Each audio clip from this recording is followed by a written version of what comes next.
పెంచి టారిఫ్లు పెంచి మన దేశాన్ని ఇబ్బంది పెట్టి మన దేశంలో ఇవాళ వ్యాపార సంస్థలు మూతబడి పిల్లల ఉద్యోగాలు ఊడగొట్టినందుకు ట్రంప్ పేరు పెడతావా? ఏం చేసిండు ట్రంప్?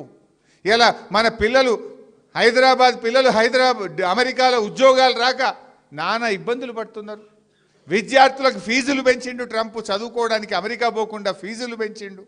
ఫీజులు పెంచి బేడీలేసి మీ టారిఫ్లు పెంచి భారతదేశాన్ని ఇబ్బంది పెడుతుంటే ఈయనట ట్రంప్ రోడ్డు పెడతాడట. ఇది భారతీయులను అవమానించడం, ప్రజలను అవమానించడం. ఎవడన్నా ట్రంప్ పేరు పెడతాడు?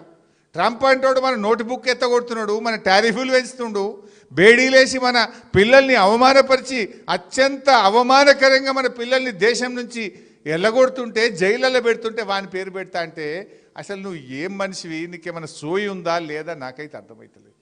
ఇంకా చాలా విషయాలు ఉన్నాయి, అవి సమ్మిట్ది మళ్ళీ మాట్లాడుకుందాం. కానీ ఉద్యమానికి వస్తే మా వినోదన్న ఒక మంచి పాయింట్ చెప్పిండు. కాంగ్రెస్ వాళ్ళు సోనియమ్మ ఇచ్చింది అంటుండ్రు. నిజంగా మరి డిసెంబర్ 23 కూడా మనం తెలంగాణ విద్రోహ దినాన్ని 21 కదా 23 కూడా మనం విద్రోహ దినం జరపాలి. అప్పుడు కూడా సోనియమ్మ తెలంగాణ ఎగబెట్టింది, ఇచ్చిన తెలంగాణ వెనుకకు తీసుకున్నదనే చర్చ కూడా మనం ప్రజల్లో పెట్టాలి. ఇవాళ ఇదే రేవంత్ రెడ్డి ఏమన్నాడు? సోనియా గాంధీ బలిదేవత అన్నాడు. 500 మంది పిల్లల చావుకు కారణం సోనియా గాంధీ.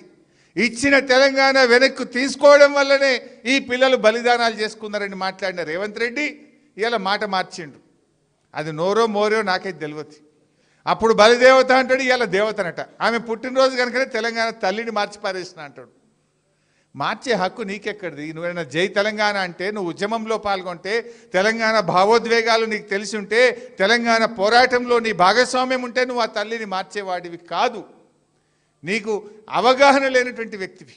అందుకే ఇవాళ తెలంగాణ తల్లిని మారుస్తున్నావు, తెలంగాణ చిహ్నాలు మారుస్తున్నావు, తెలంగాణ ఉద్యమ చరిత్రను దెబ్బతీసే విధంగా వ్యవహరిస్తున్నటువంటి పరిస్థితి.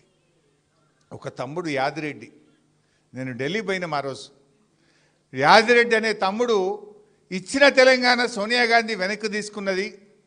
ఇక్కడ ఉస్మానియా యూనివర్సిటీలో మా శ్రీకాంతాచార్యో, మా ఇషాన్ రెడ్డో, మా యాదయ్యనో, ఒక చెల్లె మహబూబ్ నగర్లో సువర్ణనో ఎంతోమంది పిల్లలు బలిదానాలు చేసుకుంటుంటే మా గోస ఢిల్లీకి ముడతలేదు, మా గోస సోనియా గాంధీకి తెలుస్తలేదు అని ఆ తమ్ముడు యాదిరెడ్డి ఢిల్లీకి పోయి ఏఐసిసి కార్యాలయం ముందు సోనియా గాంధీకి ఉత్తరం రాసి జేబులో పెట్టుకొని ఢిల్లీలో ఆత్మహత్య చేసుకున్నాడు యాదిరెడ్డి. ఓ సోనియమ్మ, మా బలిదానంతోనైనా కళ్ళు తెరువు, ఇచ్చిన తెలంగాణ బిల్లు పెట్టు అని చెప్పి యాదిరెడ్డి ఢిల్లీకి పోయి సోనియమ్మ పేరు మీద ఉత్తరం రాసి ఏఐసిసి కార్యాలయం ముందు ఆత్మహత్య చేసుకున్నాడు. ఆ తమ్ముడి శవాన్ని దేవాలని రాత్రికి రాత్రి వినోదన్న గారు, కేటీఆర్ గారు, ఈటల రాజేందర్ గారు, మేము నలుగురం అర్ధరాత్రి ఢిల్లీకి పోయినాం. పోయి ఆసుపత్రి ముందు నిలబడి ఆ శవాన్ని తెద్దామని మేము ప్రయత్నం చేస్తూ ఉన్నాం. తెలంగాణ భవన్కు పంపిస్తాం, అక్కడ ఢిల్లీలో ఉండే ఏపీ భవన్కు శవాన్ని పంపిస్తాం అని పోలీసు వాళ్ళు మాకు చెప్పారు. మేము ఏపీ భవన్కు పోయి అక్కడ మేమందరం ఉన్నాం. ఆ రోజు నిర్మలా సీతారామన్, ఇవాళటి ఆర్థిక శాఖ మంత్రి, ఆనాడు ఆమె బీజేపీ స్పోక్స్ పర్సన్, ఆమె కూడా ఏపీ భవన్కి వచ్చి నిలబడ్డది. జస్టిస్ సుదర్శన్ రెడ్డి గారు, అప్పుడు సుప్రీంకోర్టు జస్టిస్ ఆయన, వారు కూడా ఏపీ భవన్కి వచ్చి నిలబడ్డారు యాదిరెడ్డి మృతదేహానికి శ్రద్ధాంజలి ఘటిద్దామని. మేమందరం అక్కడ ఉన్నాం. కానీ ఆనాటి సమైక్య పాలకులు ఆ ఏపీ భవన్ నుంచి ఒక ఉత్తరం ఇచ్చారు, శవాన్ని ఏపీ భవన్ తేవద్దు, అట్నుంచటే విమానాశ్రయానికి పంపండి, లేదా అట్నుంచటే దాన్ని మార్చురీకి దానికి పంపించేయండి అని చెప్పి.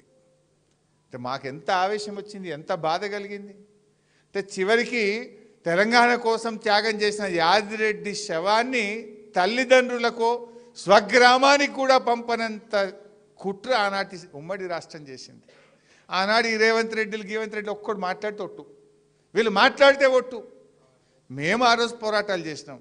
ఆనాడు మా మీద కేసు పెడితే ఢిల్లీ పోలీస్ స్టేషన్లో రాజేందర్ గారి మీద, కేటీఆర్ గారి మీద, వినోదన్న మీద, నా మీద ఢిల్లీ పోలీస్ స్టేషన్లో కేసు అయితే సంవత్సరాల తరబడి తిరిగినాం ఢిల్లీకి మేము కేసులకు, పేషీలకు. ఇది పోరాటం. ఆ యాదిరెడ్డి లాంటి వ్యక్తి పాపం ఆ శవాన్ని తెచ్చి మహేశ్వరం మండలం వారి స్వగ్రామానికి తీసుకుపోయి పాడెలు మోసి మేము ఆ రోజు వారి అంత్యక్రియల్లో పాల్గొన్నటువంటి చరిత్ర. ఎన్ని ఎన్ని త్యాగాలు, ఎన్ని పోరాటాలు. అసలు కేసీఆర్ గారు అంటేనే త్యాగం కదా. బహుశా ఈ దేశంలో ఒక కాజ్ కోసం, ఒక సమస్య కోసం ఇన్ని పదవులకు త్యాగాలు చేసిన నాయకుడు ఎవరు ఉన్నారంటే అది ఒక్కడే కేసీఆర్. ఎమ్మెల్యేకు, డిప్యూటీ స్పీకర్కు, 2 సార్లు ఎంపీకి, కేంద్ర మంత్రికి 5 పదవులను 5 సార్లు త్యాగం చేసిన నాయకుడు. సర్పంచ్కి చేయమంటేనే 10 సార్లు ఆలోచించే కాలం ఇది. వార్డు మెంబర్కు రాజీనామా